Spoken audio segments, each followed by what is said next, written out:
Continue. Jonathan, thanks for doing this video interview with me and help assisting future bouzouki players and musicians know more about music. You're welcome. Thanks for inviting me, Pantelis.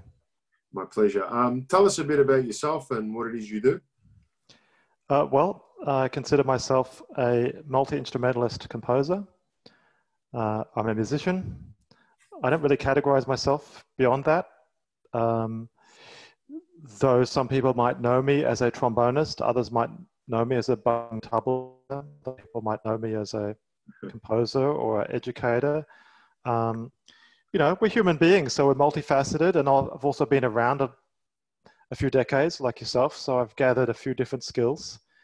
And I consider music so vast and so sacred in a sense that I tend not to categorize or divide more than that. It's an open playing field, so I love playing in music. I'm a musician. We met at Melbourne Polytechnic about 5 years ago when I came to you asking you about doing a degree in music and me being a bouzouki player. And just tell us a little bit about what you do at Melbourne Polytechnic as an educator. Yeah, so if you front up at our doorstep with a bouzouki, we won't say, what the hell is that? You know, we've at least heard of it, maybe heard a little bit of the music, maybe know what country it comes from. But, you know, your predecessors have turned up with everything from laptops with Ableton Live to traditional Chinese instruments. So an instrument is an instrument. An instrument is also something that is somewhat brought up by the tradition that surrounds it.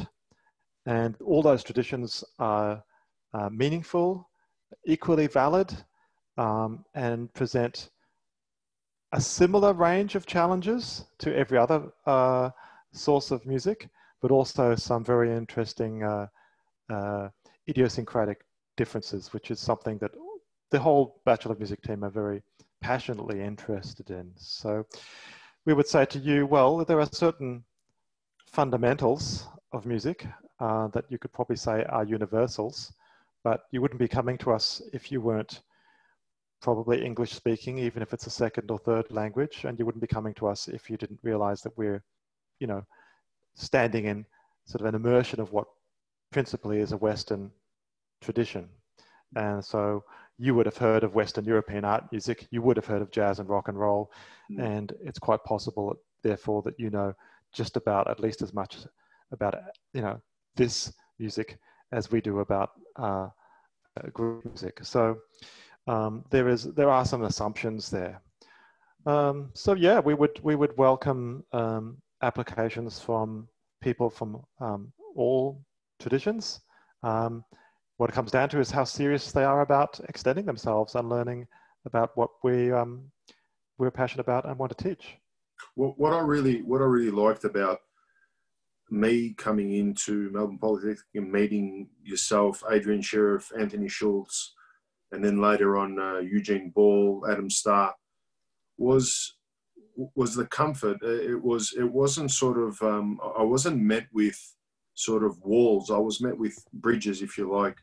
Okay, you play the bouzouki. What are you looking at doing? I really like the fact that you guys assist eager musicians to realize their goals, and it's important that I mention that, because as much as teachers as you are, to me, you are mentors, and you are people that are assisting fellow musicians that you want to call it have hit a plateau and, you know, are seeking answers or wanting to further their education. There was no like fear-based, oh, you have to know jazz, you have to know theory, you have to know classical. It was just basically, who are you? Tell us who you are, and we will help you realize your musical goals. And I really wanted to mention that in this interview, because you five guys are some serious mentors. And I mean, here's one question that I've been thinking of asking you. Like, I get this all the time.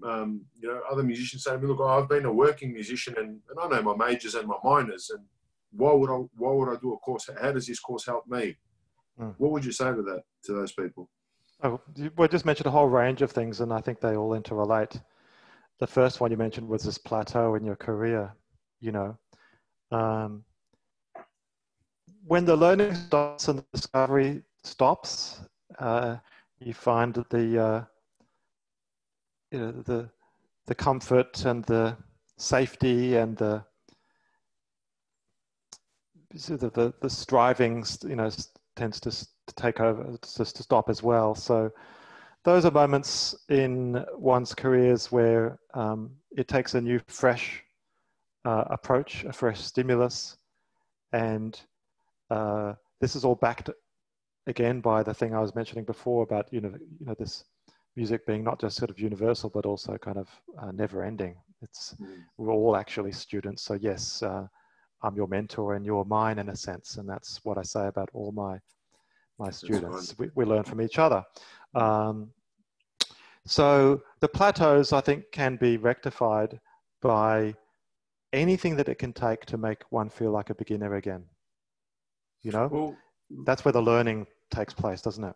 Yeah. Well, this is well based on that. I mean, here's an interesting question as well.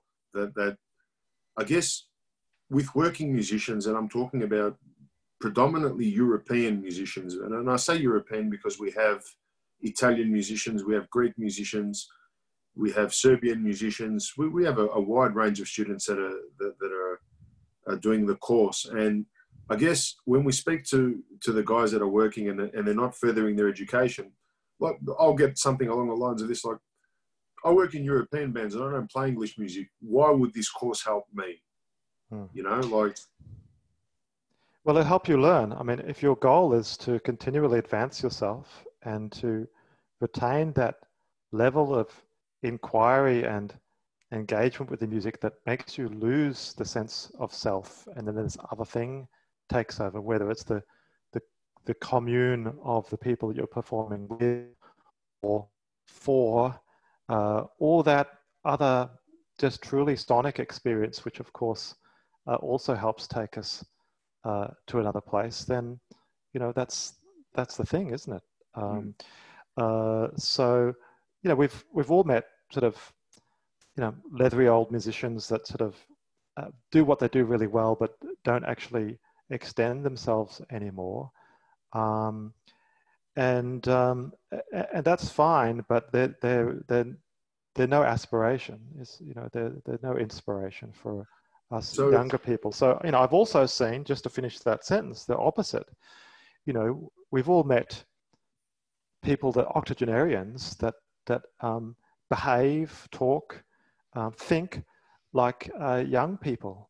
So this mindset, this attitude, that's more of what I aspire to. I saw Ustad Ala Raka, Zakir Hussein's father, perform with his two sons, Faisal Qureshi and Zakir Hussain, sort of foremost tabla players, so that really the leaders of their area, on his 80th birthday. And I remember the feeling very palpably in that concert in Boston that this old man was a child. His first strokes on the drum, like tuning the drum, right, which is the thing we start to try and do from day one, was like such a baby-like discovery for him. You could see it in his face. It's like this, he's starting all over again. So that's what I aspire to. The joys of music. I mean, my personal experience so far has been as a bouzouki player, string player, in our music, in Greek music, a lot of us are just taught scales, and we form relationships between songs, scales, and then what I like to call mechanics. And what I mean by mechanics is we learn the pattern of the scale with our fingers, and then we just stick to that, which is what I call the safety zone. And this course and yourself and the others that I mentioned before have helped give a more lateral picture on how to move around and how to, harmony being one of them. We aren't trained in harmony. We know harmony by playing it, but we don't understand it. So, the mechanics. Yeah. This is not just true of bouzouki players, but it's as equally true as for electric guitarists. You know, what are the thing about this fretboard instrument? Um, and it's fretted as well, so you don't even have to think about intonation as much, is that the scale approach to teaching so often precedes the thinking inside the music. Okay, so it's learnt by mechanics, it's learnt by motor memory, which are all very useful, essential things, but they're not taught and learnt alongside the thinking in music. So what happens in the early days is your mind is really slow and you can't process very fast what degree you're up to or what the tendency of that pitch is. You're on to the next chord and scale already. And that instant gratification of, well, now I can go faster than I can think, is a trap. It is a definite trap. It can get you so far though, and it can fool lots of people until you get to the, you know, the second decade of your career and some master comes along and says, well, so what? You know, any monkey can be trained to do that actually. What stands you aside from the others to be a master like me, I'm talking like, you know, this fellow, is what you can actually hear. And that's a fairly tenuous and difficult to kind of explain and narrow down thing. But we all sense it when we see it. You know, we sense it when we see master performers, where they could even just play one note and we go, wow, you know, the attitude, the placement, all the nuance about that one note, it goes beyond any kind of measure of how fast you can play or how many scales you know. So scales, you know, and I'd say this of Greek music probably as much as prog rock. You know, scales are a means to, not an end in. So scales don't make music. You know, musicians make music, and the scales are kind of like a, to use your word, a bridge or a stimulus that enable you to organize things, to also seek and understand what patterns there are in music, also to exercise the muscles and, you know, give you a systematic way of getting across the fretboard and whatnot. But then at some point they have to be let go. You know, some of the best scale players of all time in the jazz idiom, I'm thinking people like Charlie Parker and John Coltrane and these kind of people that play fast instruments like saxophone, they don't think in scales. You know, they've gone beyond that. And whilst we might retrospectively analyze, you know, their solos or this kind of compositional construction, whatever, as scalic and having scale-like parts. Remember, scales are theory, they're not practice. So that's my attitude to it. Do I prescribe scales? Absolutely. Do I think everyone has to be able to play in all keys and do all the scale stuff? That's very useful, but it has to happen alongside the oral musicianship skills and the conceptual skills, which are something I also teach and train. Well, this is it. So this is why I'm happy we managed to touch on this a little bit, because my main audience that will listen to this video are bouzouki players and maybe some other Greek musicians, keyboard players, drummers, whatever, so forth. But I really try and spread the message after my experience listening to you and Adrian Sheriff-Schulze and Eugene Ball and Adam Starr, that scales are just one part of the equation, and you're missing out on so many more beautiful things. I mean, this year we're learning about, with Adam Starr, we're talking about cerebral thinking in terms of composition. So using your brain rather than just your ear.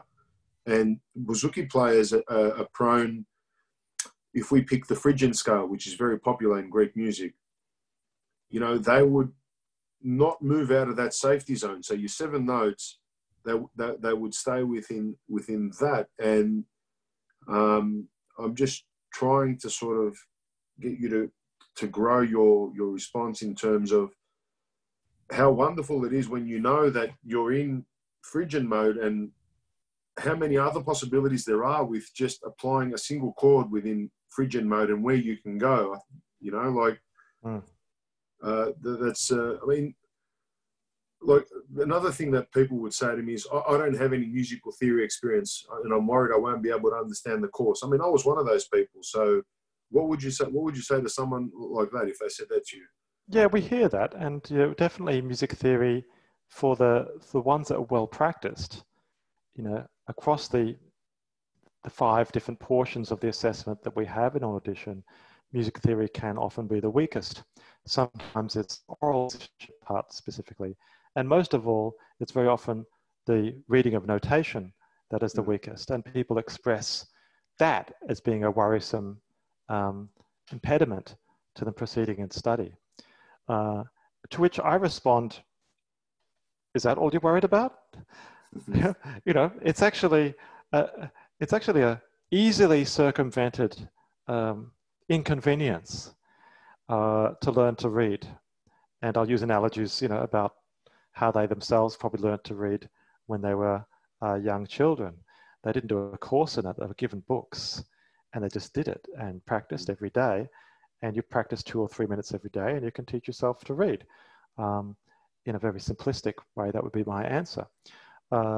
And in some respects, it's the same as music theory. I mean, we're spoiled with the amount of resources that can help us to learn music theory. It's almost overwhelming how much resources we have in libraries and online, of course, and YouTube videos. I mean, yeah, my daughter discovered something, an explanation on the perfect fifths yesterday, and using the wheels of perfect fifths and the complement perfect fourths to work out key signatures and also which particular sharps and flats occurred in each key signature. You know, it's something that all of our students have to know. It's very, very useful information to know. It helps you with everything.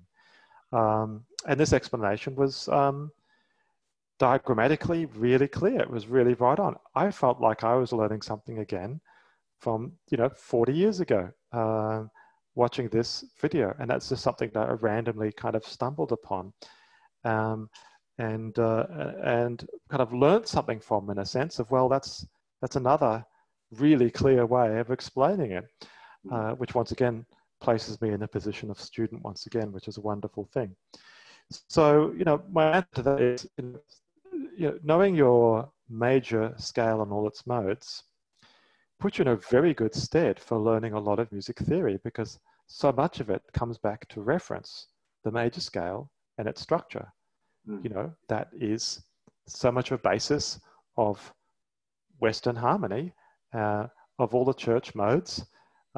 With all of that, you've got a fair bit when it comes to functional harmonic motion, you know, the primary chord relationships in harmony of 1, 4, and 5, you know, the others, you know, the 6 minors and the 3 minors and where the Phrygian comes from, and, you know, all of that. And you can start to talk about diminished then as well.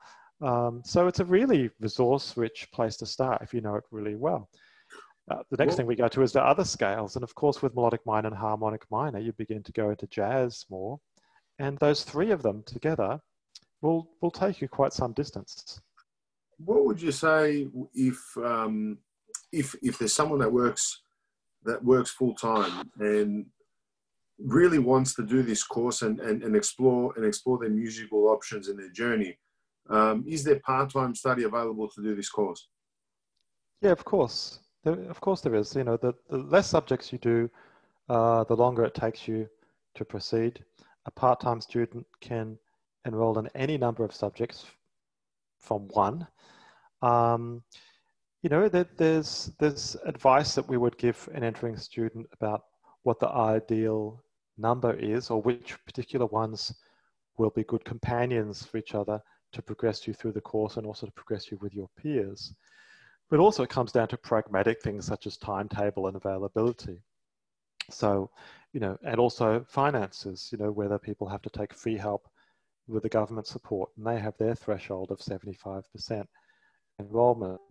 So, yeah, those discussions can happen after an audition for people that are interested, and we're happy to look at that kind of consultation. In your opinion, I know the answer to this for me, but just something that you could add. What separates Melbourne Polytechnic from other universities in terms of why should people come to Melbourne Polytechnic? So Melbourne Polytechnic used to be called NMIT. It's got a long history of delivery of contemporary music tertiary training that includes not just the Bachelor of Music degree, which I came along to take over in 2011, some 10 years ago, but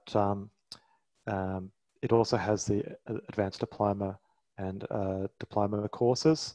So the vocational training has a longer history than higher education in TAFEs as well, such as at Melbourne Polytechnic. So one of the reasons is we have that unity or pathway from the lower levels of certificate and diploma training through higher education. So it's got that kind of seamlessness designed into its curriculum and its structure. That's one reason. The other the points of difference between us and some of the larger providers is, and hopefully you get a bit of a sense of this yourself, there's quite a community feel.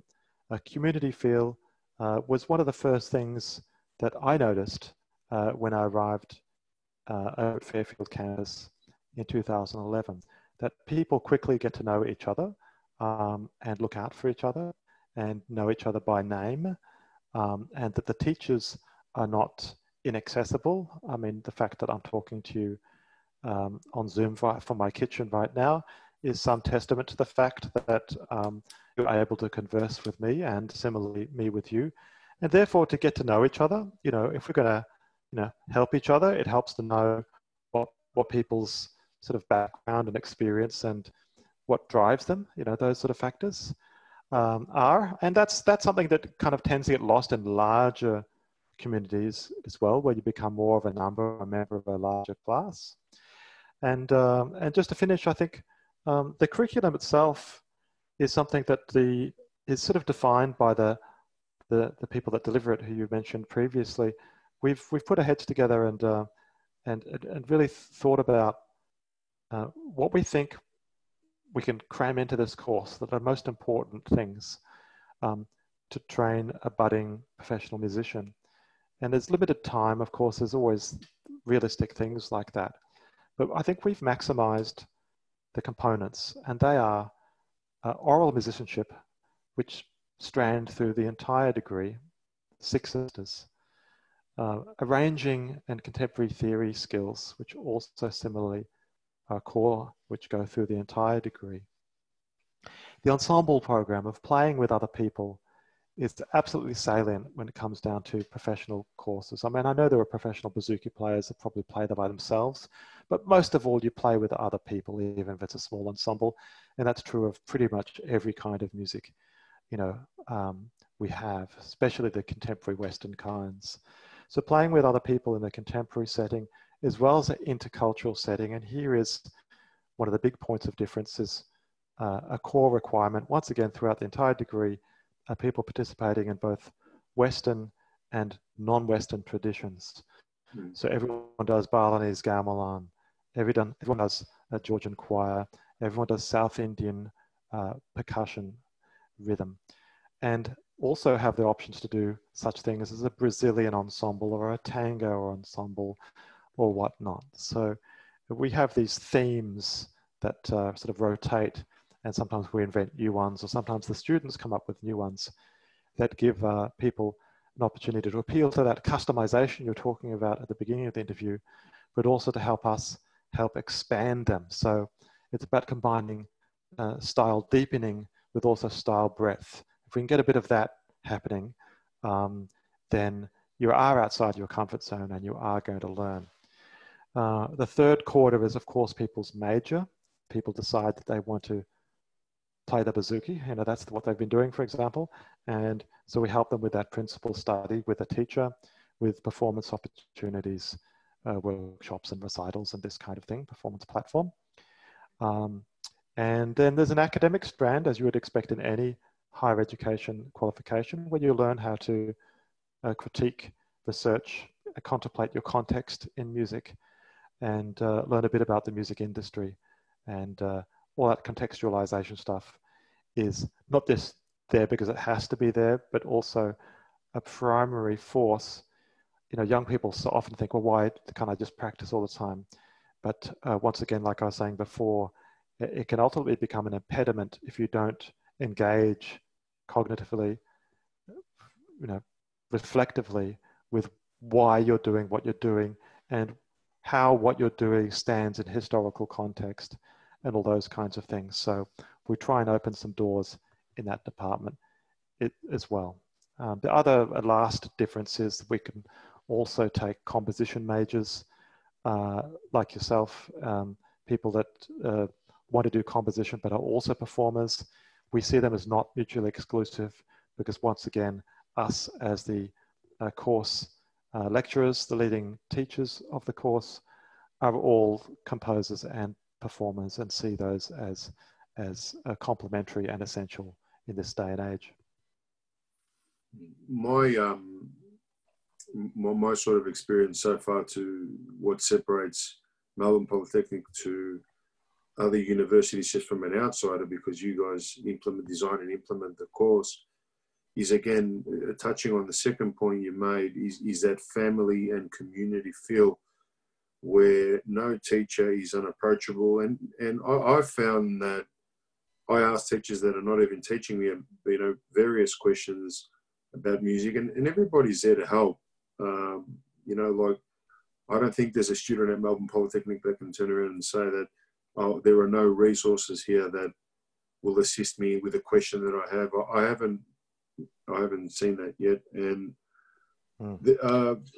you're also the wide variety of music that we do, like you said, South Indian, Balinese drums, gamelan.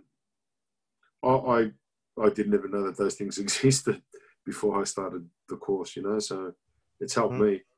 That's great. So, you know, degrees are meant to be door openers. You know, we can't master everything in 3 years. It takes, of course, 10,000 hours. So again, we're introducing the things which I think will help people along the way, and certainly the intercultural program and the things that, you know, like Balinese gamelan, things that perhaps some people have never even been exposed to, are not just there to make people feel like beginners again, but also have embedded in them very specific skills, such as, you know, the ensemble skills that you need to play with these rhythmic cycles, that people will take on their merry way and do what they like with, because these skills are wholly transferable. They're made very explicit in a Balinese gamelan ensemble, but then they can be taken inwardly and to your own creative process in years to come.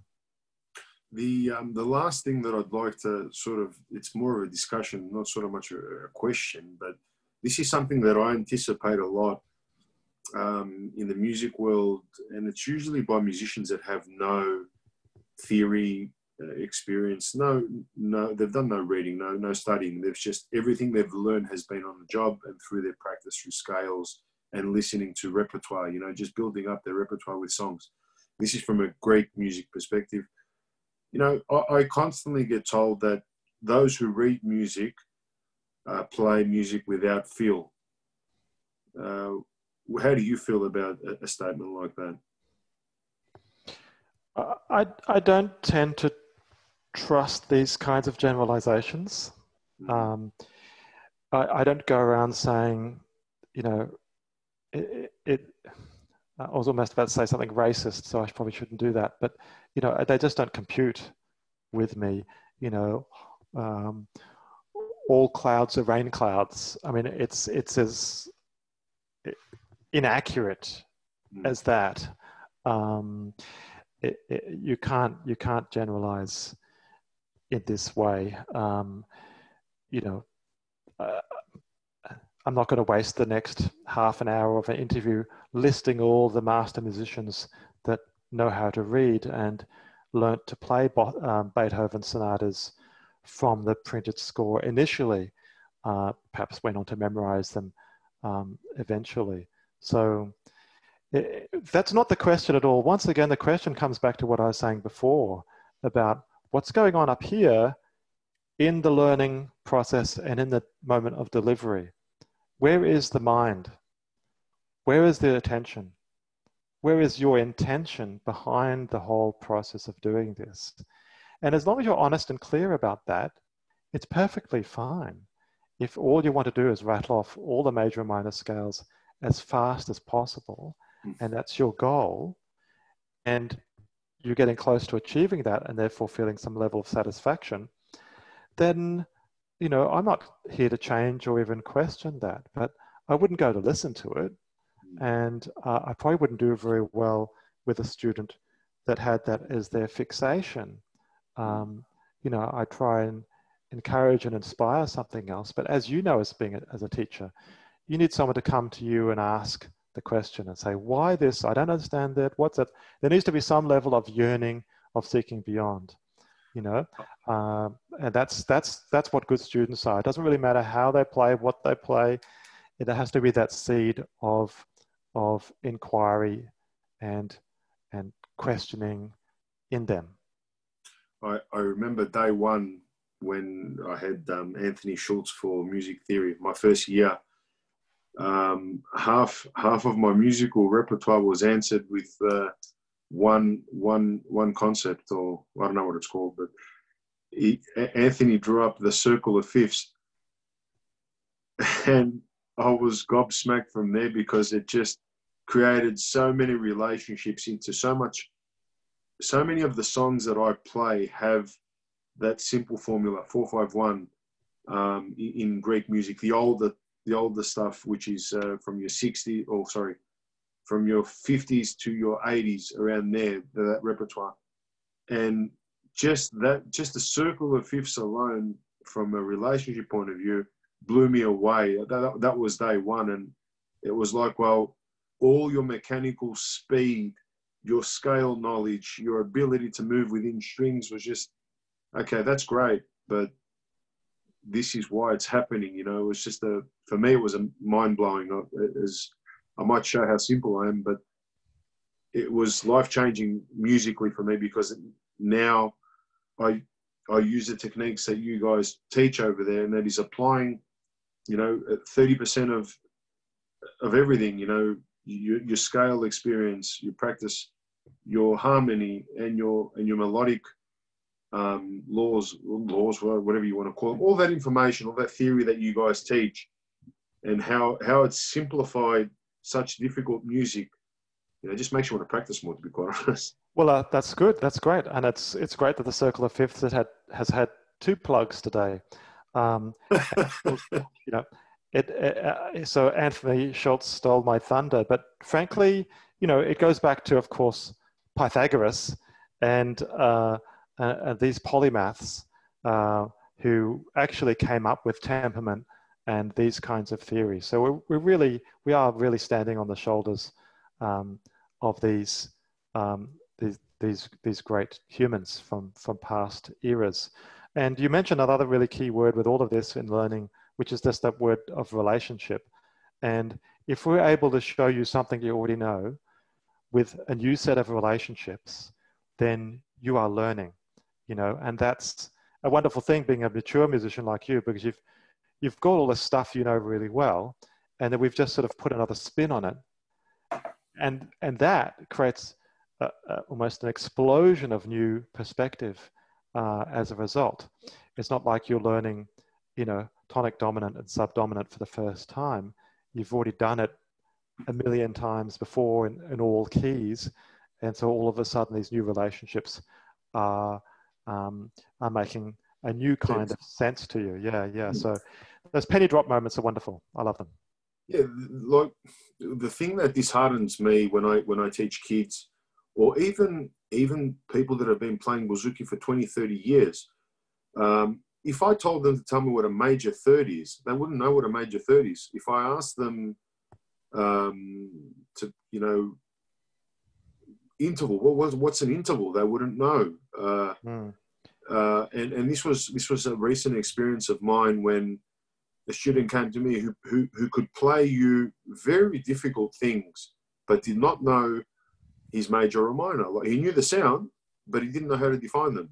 He just knew that sound went with that, and that's how I went with, Yeah. you know, And look, the same would be true of a lot of street musicians.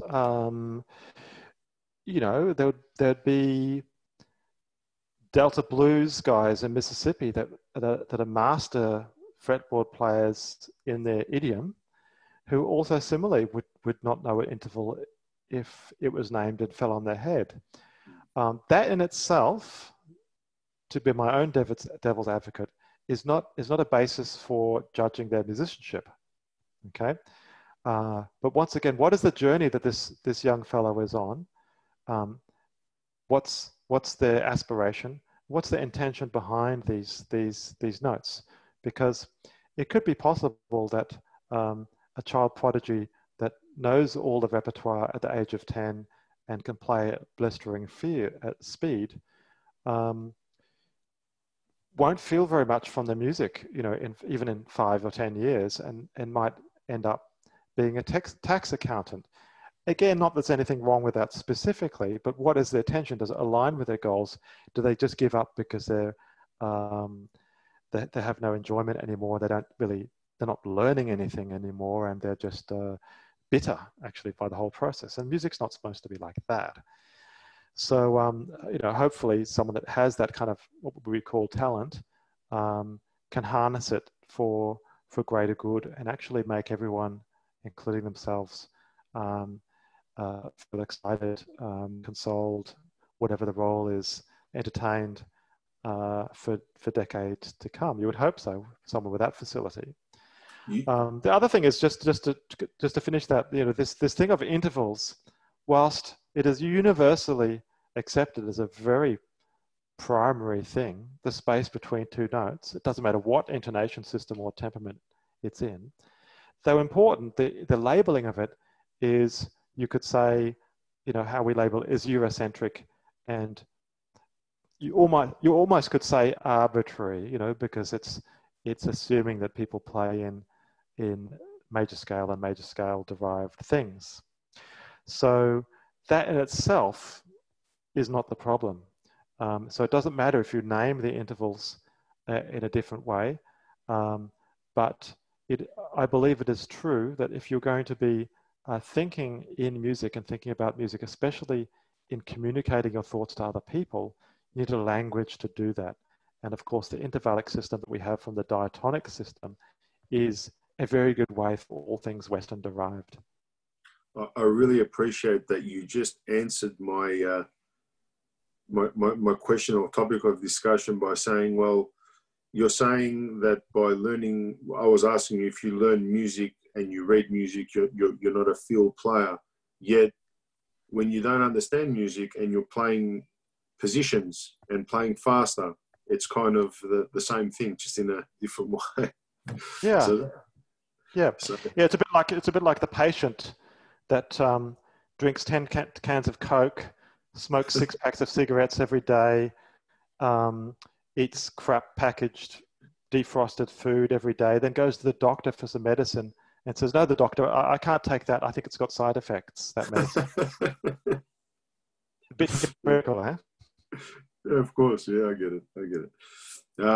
Well, thank you very, very much for your time. And I hope everybody that watches this can, you know, choose to further develop their education and come and meet you guys, more importantly, because after meeting you guys, it has been life-changing for me musically. It has helped my performance. It has helped my composition. It is still helping me because I haven't completed it yet, but it's just created a pathway of roads that I never knew existed. So thank you.